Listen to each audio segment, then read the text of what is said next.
ser un poco breve, ¿verdad? Que esta historia puede ser un poco larga. Se remonta un poco, esa soy yo en una bicicleta, ¿verdad? Pensando que mi vida profesional, mi vida familiar, etcétera, iba a ser en línea recta. O sea, mi meta estaba allá al final.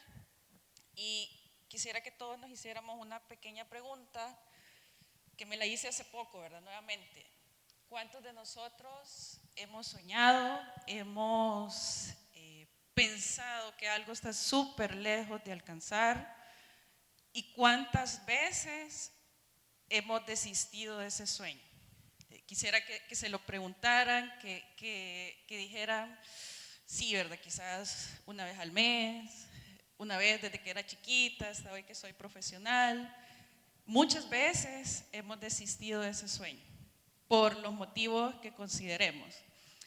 Me voy a remontar a mis 15 años, que fue el inicio, ¿verdad? Yo en una bicicleta, recuerdo, estaba en la educación básica y recibí un panfleto, un brochure, que se emitían cursos de computación. En ese entonces, estoy hablando de 20 años atrás, para que se hagan una idea de mi edad, ¿verdad? 20 años atrás no tenía yo en mi casa una computadora, acceso a internet, existían pocos, creo que las nuevas generaciones no se van a sentir muy identificadas, los cibercafés, que era como el lugar para alquilar una computadora, para navegar en internet o hasta hacer documentos, ¿verdad? Dependiendo qué es lo que uno quisiera. Y eran súper costosos, o sea, no era cómodo. Recuerdo que tenía que planificar mucho qué iba a hacer en esa hora porque tampoco tenía todos los recursos. Terminó esa etapa, vino la parte de iniciar mi bachillerato, que es la educación secundaria en El Salvador, y no tenía los recursos económicos para seguir. ¿Cuántos años podemos tener para ir a bachillerato? 15, 16 años, a lo mucho. Y mis opciones se empezaron a cortar, ¿verdad? Era como había que tener beca o ir a buscar una educación pública. Gracias a Dios, pues en ese momento conseguí una beca, pero surgió lo siguiente. Tuve un golpe de realidad, ¿verdad? Esa es mi vida, ¿verdad? Hoy a mis 35 años les puedo decir que no fue nada en línea recta y empezaron, ¿verdad? Empezaron una serie de acontecimientos en mi vida que me marcaron, ¿verdad? Y es por eso que hoy decidí contarles un poquito de mi historia para quien esté pasando por cualquiera de esos momentos. Quiero decirles que es temporal, que va a tener una finalización y siempre va a ser exitosa. Cuando empecé la educación básica, en mi familia siempre existió un pequeño negocio de mecánica automotriz y pintura. Creo que para las chicas esa sería como la parte menos glamurosa, ¿verdad? O sea, yo me ponía mis botas, mis jeans, mi camisa y me convertí en la ayudante de mi papá y mis hermanos. Esa era yo, ¿verdad? Quizás la bicicleta iba en cuesta arriba, pero yo dije, aquí estamos bien, todavía es controlable. Recuerdo llegar donde los clientes de mi papá y se me quedaban viendo, decían, o sea, ¿por qué trae la niña como ayudante, verdad? ¿Por qué no los varones, verdad? El estigma que podemos tener. Y recuerdo que ahí fue mi primer empleo, realmente es mi primer empleo, y supe el valor real del esfuerzo, del sacrificio que mi familia hacía, ¿verdad? Por diferentes motivos, y sobre todo aprendí que era capaz de hacer muchas cosas. Hoy en día, cuando tuve mi primer vehículo, mi papá siempre lo sigue viendo, ¿verdad? O sea, él siempre es mi mecánico de cabecera, ¿verdad? El pintor de cabecera son mis hermanos, pero recuerdo una frase que mi papá me dijo: hija, después de que sepa lo básico, en buen salvadoreño me dijo, a usted nadie se la va a enganchar. ¿Qué significa eso?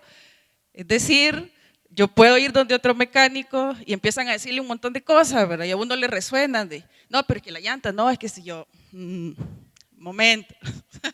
creo que por ahí me puede cobrar un poco extra de lo que me está diciendo realmente, sí que esa experiencia fue de vida. La tomé, en el momento es lo que estaba, la aproveché lo más que pude, pero llegué a la parte que se muestra ahí con un laguito, que esa sí se puso interesante.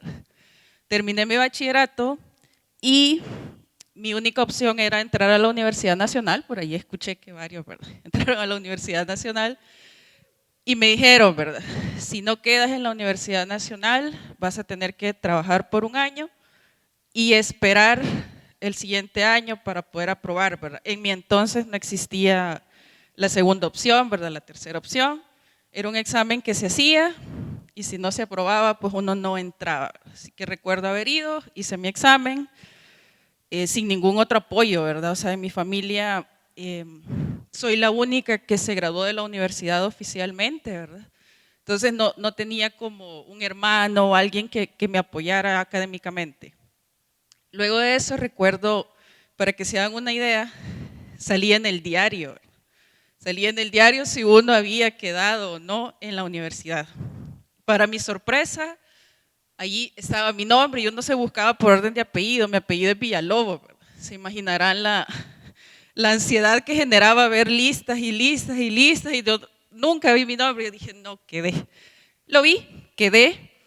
¿Qué sucedió después, verdad? No salí de ese laguito, seguí existiendo. ¿Por qué?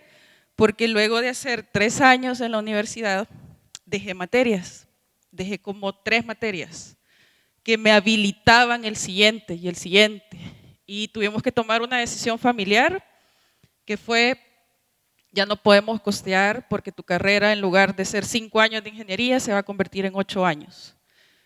Y ahí había que tomar una decisión, ¿verdad? Esa meta, créanme que en ese momento la vi, yo dije, murió, o sea, ya ahí ya no llego, ya no hay opciones. Empezando a investigar, buscando diferentes opciones, me gradué de técnico, elegí irme por una parte técnica de 2 años para poder tener ingresos.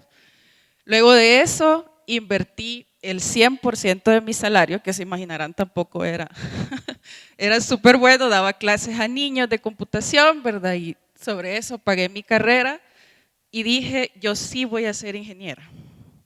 Me costé mis 5 años de carrera universitaria en una universidad privada, donde todo mi salario se iba allí. O sea, y empecé a escuchar, pero ¿por qué no cambias de opción, verdad? ¿Por qué no te compras zapatos? ¿Por qué no te compras ropa? Y yo decía, no, yo quiero ser ingeniera, yo quiero ser ingeniera. Hasta que al final me gradué de ingeniera, pero la meta sigue estando allá, ¿verdad? Yo me veía sentada en una computadora trabajando en oficina. Ese era mi sueño. Lo logré, empecé a tener oportunidades de empleo, algunas bien remuneradas, otras no, hasta que hoy en día les puedo decir, soy de 8 managers de una área completa en Aplaudo, la primera mujer que tiene un puesto de manager.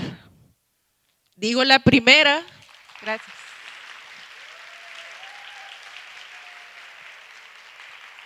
Les digo la primera porque en mis hombros hay una responsabilidad bien grande, que es abrir esa brecha y preguntarnos por qué soy la primera, por qué soy la única, por qué no debemos haber más, ¿verdad? Así que quiero ir finalizando con 2 cositas que creo que nos van a ayudar mucho. Uno, ya la vieron por ahí, ¿verdad? No abandonen sus sueños. Busquen el camino que exista, pero no abandonen el sueño, porque les puedo decir por experiencia que la satisfacción vale la pena. Como persona, esto no tiene que ver con universidad, con dinero, con propiedades, tiene que ver con satisfacción personal. Y la segunda, conviértase en personas que ayuden a otros a conseguir sus sueños, porque eso es lo que me ha hecho más grande como persona. No fue mi título, yo me equivoqué de meta, realmente fue estar en la posición de ayudar a más personas y sobre todo ser esas personas que me encontré yo a lo largo de todo ese camino para cumplir mis metas. Así que no dejen de soñar, sigan adelante, es momentáneo, pero todo se puede lograr. Gracias.